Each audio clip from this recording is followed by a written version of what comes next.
দরজাটা খোলার চেষ্টা করছি, দরজাটা বাইরে থেকে কেউ আটকে দিয়েছে। মানে চুপ করে থাকলেও মানুষের সাথে শত্রুতা হয়। किसी के साथ बात करती हूँ ना, किसी से लड़ती हूँ, कुछ नहीं करती हूँ। কটা বাজে? 10:24। এখন এই মহারাজ অফিস যাচ্ছে। ও তাও কত বিরক্তি দেখো, উফ উফ কত আওয়াজ নে। হ্যাঁ আজকে আবার টি শার্ট পরেছে। চুপ কর, বুঝলি তো? নিশ্চয়ই অফিস যাচ্ছে না, কোথাও একটা যাচ্ছে ঘুরতে। ধরো। আরে এত বড় ভুঁড়িওয়ালা লোকের সঙ্গে কেউ লাইন মারবে না। কোথায় ভুড়ি? এই তো টাটা।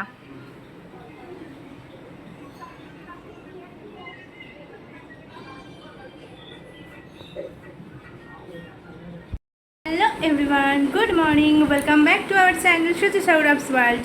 আমাদের চ্যানেল নতুন একটি ভিডিওতে তোমাদের সকলকে স্বাগত। তো আশা করি তোমরা সবাই ভালো আছো, আমরাও কিন্তু বেশ ভালো আছি। বেশ এখন এখানে বৃষ্টিটা হচ্ছে দুদিন ধরে না, সরি কালকে বিকেল থেকে, বিকেল নয় সন্ধ্যার পর থেকে হচ্ছে। আজকে তো সকালবেলা থেকে বেশ ওয়েদারটা বেশ ভালো আছে, গরমটা একটু কম আছে। তো আমি এখন বর্মশাই চলে গেলে অফিস, রান্না তো করে দিলাম। যেহেতু সকালে বৃষ্টি হচ্ছিলো বলে একটু দেরিতে বেরিয়েছে, দেখলেই তো 11:30টার সময় বেরোয়, মানে 10:47 ট্রেনে আর কি যাবে। তো এখন ও চলে গেল, রান্নাবান্না করলাম, আর রাতে তরকা হবে, ওটা ভিজিয়ে রেখেছি, এসে করবো। এখন যাবো একটু ব্যাংকে, বর্মাসের ব্যাংকে একটু কাজ আছে, মানে ওর কাজটাই আর কি আমি করার জন্য যাব। তো চলো একটু ব্যাংক থেকে ঘুরে আসি, তারপর সারাটা দিন কী করবো তোমাদের সাথে শেয়ার করবো। ব্যাংক থেকে এসে স্নান পুজো সেরে, জামা কাপড়ও ছিল ওগুলো ধুয়ে স্নান পুজো সেরে এখন খেতে বসলাম। রাতে আজকে জানো তো এগ তরকা করবো, তো ভাবলাম যে খাওয়া দাওয়াটা করে তারপরেই বানাবো। আর বৃষ্টি হচ্ছে কিন্তু গরম, একটু আগেও একবার এক ঝাড় একদম খুব বৃষ্টি হলো, কিন্তু গরম কমছে না এখন। মানে একটু চুপচাপ বসে থাকলে ঠিকঠাক আছে, নাহলে একটু এদিক ওদিক হাঁটা চলা গেলে একটু কাজকর্ম করলেই গরম পড়ছে। তো এখন খেয়ে নিই, চল দুপুরে খাবার দাবারটা খেয়ে তারপরে আবার রাতের ওই তরকাটা বানিয়ে রুটিটা মানে আটাটা মেখে রেখে তারপর বসবো। দেখো মানুষের সাথে কথা বলি না, মানুষের পেছনে লাগি না, তারপরেও মানুষ কি করে। এখানে দরজায় হঠাৎ করে আওয়াজ হলো, আমি শুয়েছিলাম, দরজাটা খোলার চেষ্টা করছি, দরজাটা বাইরে থেকে কেউ আটকে দিয়েছে। দেখো ভেতরে আমার এখানে কিন্তু লক খোলা, কিন্তু আমি দরজা তাও খুলতে পারছি না, দরজাটা বাইরে থেকে কেউ আটকে দিয়েছে।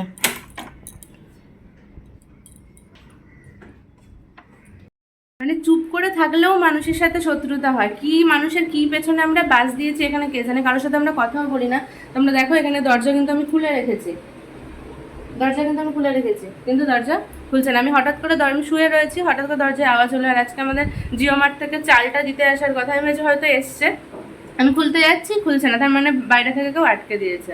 তবে নিচের যে ভাবিটা থাকে আর কি, কি বলো ওটাকে, ব্রকারটা, ওকে আমি ফোন করলাম, বারবার ফোন কেটে দিচ্ছে। বর্মশাই বললো बाहर से अटका था, करने की आदत है ना किसी के साथ बात करती हूँ, ना किसी से लड़ती हूँ, कुछ नहीं करती हूँ। मालूम है तो जानबूझ के परेशान करना क्या है, ये क्या मालूम। কেমন মাথাটা গরম হয় তাহলে ভাবো। ওরা খালি দোষ দেয় কোনো বাচ্চা করেছে, কোনো বাচ্চার কাজ এগুলো নয়, ওইগুলো কোনো বড়দেরই শয়তানি। নিচের ভাবিটা এসে এই যে দরজা খুলে দিয়ে গেলো, যে বাইরে থেকে, হ্যাঁ বাইরে থেকে দরজা এসেই করা ছিল, মানে দোয়াই ছিল। খেয়ে দিয়ে মানুষের কোনো কাজ না, থার্ড ক্লাস বিল্ডিং, একদম ফালতু আনকালচার বিল্ডিং এটা। খুব প্রচণ্ড রাগ উঠে যায় এগুলো কারা করে জানি, কিন্তু কিছু বলতে পারবো না, কারণ খুব প্রুফ নেই, কোনো প্রমাণ নেই বলে তার জন্য কিছু বলতে পারি না। কিন্তু কারা করে সেটা খুব ভালো করে জানা, কারণ বাচ্চাটা করলে না, বাচ্চারা ওরকম করলে 1 সেকেন্ডের মধ্যে এখন সরে যেতে পারবে না। কারণ আমি আওয়াজ হওয়ার সাথে সাথে উঠে, আমি ওই যে দরজায় যে লেন্সগুলো লাগানো থাকে না, সেগুলো দিয়ে দেখছি কাউকে দেখা যায় না। বাচ্চারা করলে কি হয়, আমি এর আগেও যখন দুপুরবেলা আমরা ঘুমাতাম বা কিছু, বাচ্চারা ঠক ঠক করে বদমাইশি করে চলে যেত, তখন বোঝা যেত। আর বাচ্চাদের পায়ের আওয়াজ হতো, কী করতো ওরা তো ছোটো, করে দিয়ে দৌড়ে পালাতো, পায়ের আওয়াজ হতো। আর এগুলো কোনো বড় মানুষেরই কাজ। মানে এত জ্বলন কেন মানুষের বুঝে পাই না। কারোর সাথে কথা বলি না, কারোর সাথে ঝগড়ায় যাই না, তারপরেও এত সমস্যা। প্রচণ্ড মাথা গরম হয়ে গেছিলো। যাই হোক ঠিকঠাক করে মাথাটা ঠান্ডা করলাম, ফোন দেখলাম, তারপরে এই যে চলে আসলাম রুটি করতে, কারণ বরমশাই ফোন করলো, ও বেরিয়ে পড়েছে। আর ও আসার আগে আমি গ্যাসের কাজগুলো এগিয়ে রাখি, তাহলে কি বলো তো, ও একটু এসে এসিটা চালিয়ে আরামসে বসতে পারে। তো কাজগুলো শেষ করে নিই। চলে এসেছে মোটারামটা অফিস থেকে। হ্যাঁ মোটারাম অফিস থেকে চলে এসেছে। চাপ তুমি কি, আমি কোনো কাম করি না, দাঁড়াও 1 মিনিট। এই দেখো আমি রাতে খাবার করে নিয়েছি, এই দেখো তড়কা রেডি, ওগুলো তো করতেই হবে। এদিকে রুটি রেডি, ঘরের কাজ করি, তাও নাকি আমি কাজ করি না। দাঁড়াও, এ মা, এটা তো একটা বাচ্চাদের মতো কথা বললেন। তাহলে আমি আমি আর কি করবো রে, আর কি করবো, ঘরের যা কাজ থাকে সবই তো করে ফেলি। এটা এসছে একটু আগে, এইটা আসছে। দেখো অফিস থেকে আসার সময় খাবার নিয়ে এসছে, পেঁয়াজ। আমি এখন পেঁয়াজ খাবো। আর এটা কি এরকম জল জল, ও না না, এটা হচ্ছে, দাঁড়াও খুলে দেখি এর মধ্যে কি আছে। প্লেট নিয়ে এসছি, খুলে নি, দেখি কি বেরোচ্ছে। এটা আলু চোখা, হুম। আলু আর বেগুন। আলু আর বেগুন চোখা। আর এই হচ্ছে লিট্টি। এই যে ঘিটাকে এখন গলানো হলো, বড়মাসে গলালো ঘি, এই ঘি দিয়ে লিট্টি খাওয়া হবে, তাই তো?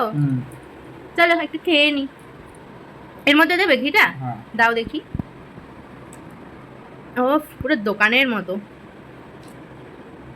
আরে আগে একটাই ঢালো। দাঁড়াও। ঢালো দাদারি। এই দাঁড়া, দাঁড়া। এই আবার দাদা কি, এই অল্প ঘি দেবে, ব্যাস ব্যাস, কতটা দিচ্ছে। ঘি না দিলে ভালো লাগবে। আমি এখানে ফুড ব্লগ করতে আসিনি যে ভিডিও অন দেখে বেশি বেশি করে সব জিনিস দিতে হবে। বিক্রি হচ্ছে নাকি আমার দোকানে? অত ঘি দেওয়ার দরকার কি? চলো এটা খেয়ে নি। এটাই খা। সন্ধ্যাবেলা টিফিন খাওয়া হয়ে গেল, আর বাইরে দেখো কেমন বৃষ্টি হচ্ছে, বেশ মজা লাগছে, কিন্তু ঠান্ডা ঠান্ডা হাওয়া দিচ্ছে, বেশ ভালো লাগছে জানলার পাশটা দাঁড়িয়ে থাকতে।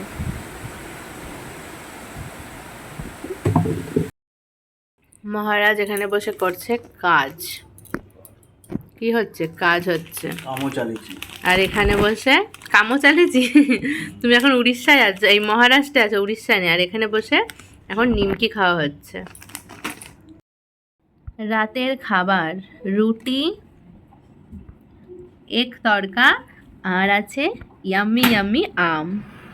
এই দিয়ে এখন রাতের খাওয়া হবে।